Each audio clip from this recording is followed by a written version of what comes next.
كونيتشوا منا، كيفكم؟ عساكم بخير وبصحة والسلامة. اليوم عدنا لكم بمقطع جديد. مقطعنا لهذا اليوم كما تقرؤون في العنوان سنتحدث عن أفضل وأبرز الأخبار اللي نزلت في هذا الأسبوع. أخبار هذا الأسبوع جدا رهيبة. عندنا أخبار عن كابتن تسوباسا، عندنا أخبار عن بوروتو، عن ون بيس، عن جوجوتسو، عن أنمي جديد قادم من استوديو مابا، وما ننسى فيري تيل. قبل ما نبدأ لا تنسوا دعمنا بلايك واشتراك، نشر هذا المقطع في كل مكان، وبدون إطالة أكثر يلا بينا.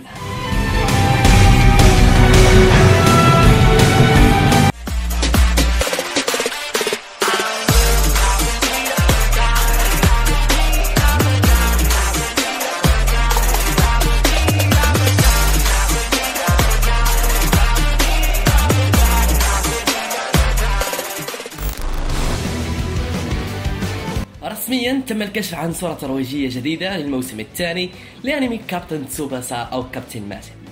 الموسم الثاني هذا سينعرض في أكتوبر في موسم الخريف، وقادم من استوديو كاي. للأسف الشديد تم تغيير الاستوديو، هو مو نفس الاستوديو اللي أنتج الموسم الأول. الموسم الأول تم إنتاجه من استوديو ديفيد برودكشن، وهذا الموسم سيكون من إنتاج استوديو كاي. ورسميا الحلقة رقم 3 من الموسم الثاني من أنمي جوجوتسو كايسن تم تقييمها 9.8 في موقع IMDb. ورسميا تم الكشف عن صورة ترويجية وأيضا عرض ترويجي لفيلم ناناتسو نو تايزاي الجديد، سينعرض في يوم 8 أغسطس على نتفليكس. ناناتسو نو تايزاي! ليونس نو أوجي-ساما.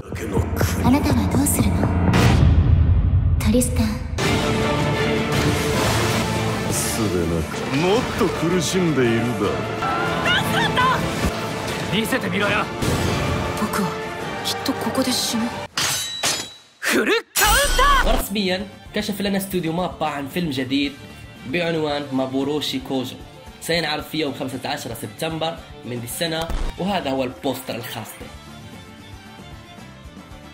ورسميا عندنا غلاف المجلد رقم 21 لمانجا دراغون بول سوبر، هذا هو الغلاف.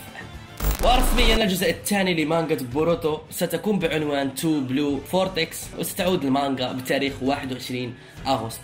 ورسميا تم الكشف عن عرض ترويجي جديد لفيلم أنمي ماي الأرنب أو ماي سان، سينعرض بتاريخ 1 ديسمبر على صالات السينما اليابانية، وقادم من استوديو كلوفر ووركس.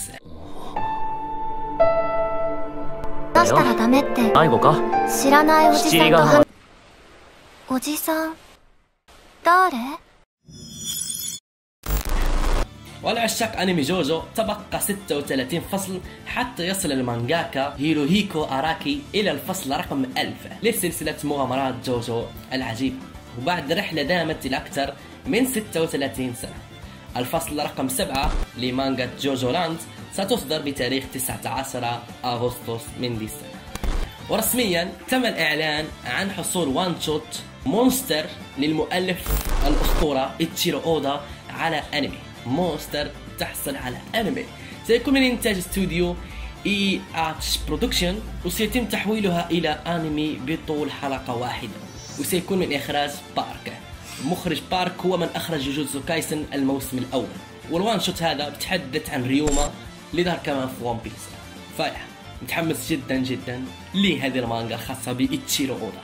نبقى مع ون بيس.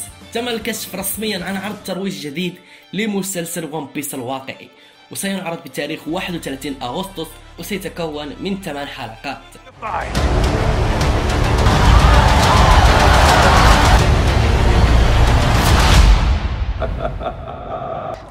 Are you with me?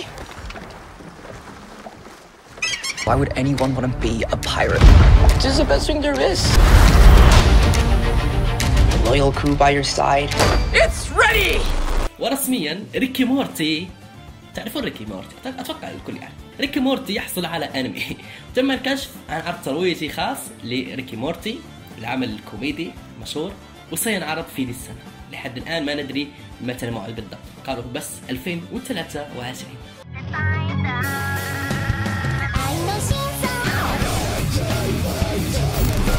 ورسميا لعشاق ريزيرو تم الكشف عن صورة ترويجية للموسم الثالث لأنمي ريزيرو. يس، زمان ما سمعنا عن ريزيرو. هذه الصورة الترويجية، وعن قريب إن شاء الله بيحددون موعد العرض. تم الكشف عن تريلر جديد بعنوان لازاروس، أتمنى ذكرت الاسم صح، لازاروس، قادم من إنتاج كمان استوديو مابا الحين بيعرض لنا هذا الأنمي، وكمان أنمي جديد اللي أخبرتكم سابقا. الأنمي الجديد هذا سيتكون من 13 حلقة، وسيكون من إخراج السيد شينشيرو واتانابي. شينشيرو واتانابي اللي أخرج لنا كوبوي بيبوب وكمان ساموراي تشامبرو، فحماس مو طبيعي.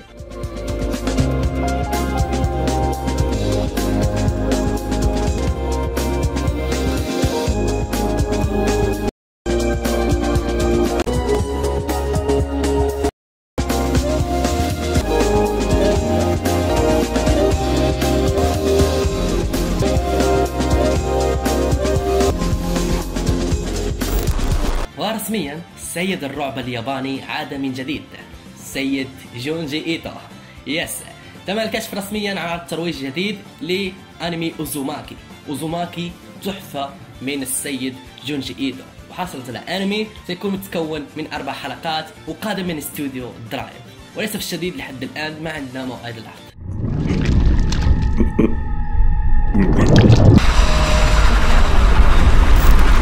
ورسميا تم الكشف عن عرض ترويجي جديد لأنمي نينجا كاموي من إخراج الأسطورة بارك اللي أخبرتكم عنه سابقا، مخرج جوجوتسو كايسن الموسم الأول.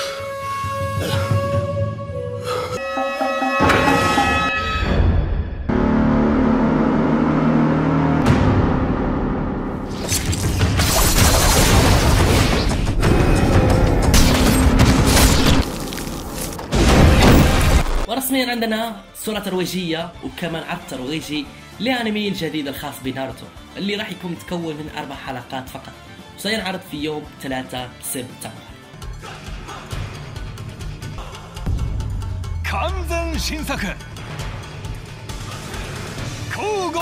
ورسميا تم الإعلان عن حصول أنمي نير أوتوماتا على كور تاني، وهذا هو العرض الترويجي الخاص بالكور التاني ده. おぞましき機械戦、今ここでこの戦争を終わらせるのだ。人類に栄光あれ。栄光あれ。والحلقة الجديدة لبليتش، الحلقة الثالثة من الموسم الثاني من الكور الثاني، حصلت على تقييم 9.5 في موقع IMDb. رقم قياسي جديد لحلقات بليتش.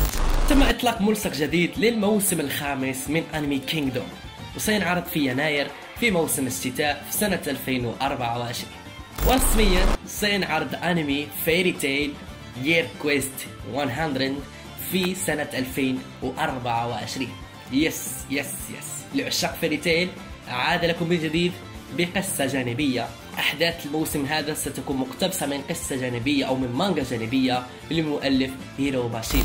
ورسميا عندنا صورة ترويجية جديدة لأنمي فصل النخبة أو كلاس روم أوف إليتي الموسم الثالث، وسيتم عرضه في يناير في موسم الشتاء سنة 2024. متحمس صراحة كتير للموسم الثالث هذا.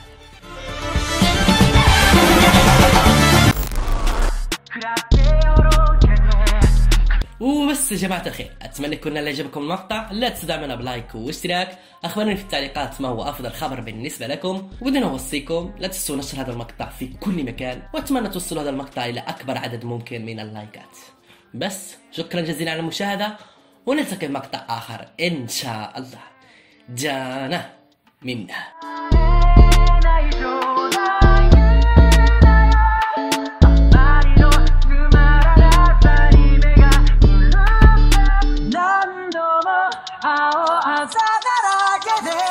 Munagura